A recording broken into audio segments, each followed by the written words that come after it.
Subscribe to our YouTube channel and press the bell icon to get the latest updates. So now that we're clearly not going down the ban route and blanket prohibition is not in order, what next?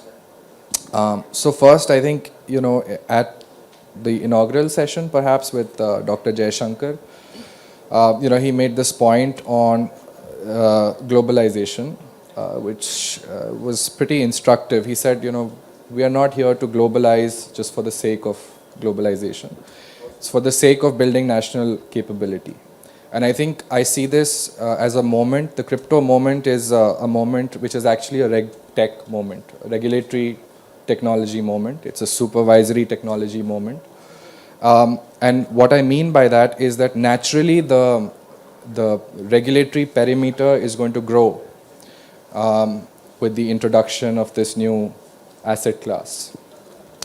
And as we've seen in nearby jurisdictions like Singapore, there has been a fair amount of innovation that the regulators have had to bring in to understand the risks and mitigate them. For instance, and these sorts of innovations have relied heavily on data analytics.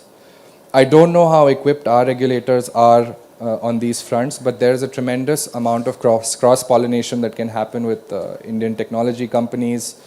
In fact, I would argue that our private sector ecosystem is quite ripe for the picking in terms of being able to work with the regulator to build that capacity. So co-regulation, of course, is also in order, where typically in markets like this where things are fragmented, you don't have line of sight on a lot of activity in the market, you're trying to grapple with it. As the US has done and many other mature jurisdictions have done, you try to work with exchanges where a bulk of the trading and volumes and activity happens.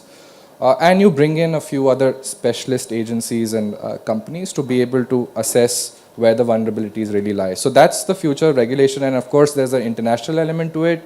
The FATFs, G20s of the world, even the Quad where there's a critical and emerging technology discussion, IMF which is now putting its hand up increasingly for a coordinated international regulatory effort. All of these are areas where of course India can no longer afford to send very junior officials or delegations that are understaffed. Our traditional approach to standard setting, which has been subpar. I see this as a moment where we need to transition. We need to force that transition even in international conversations and so on. As far as industry is concerned, let's be clear that there are two elements. One is that at some point, the regulator and supervisory institutions are a lot of risks when you open up this space and actually examine it that we have not fully understood yet. So I expect that the bill will be foundational in nature. It will categorize and classify to an extent.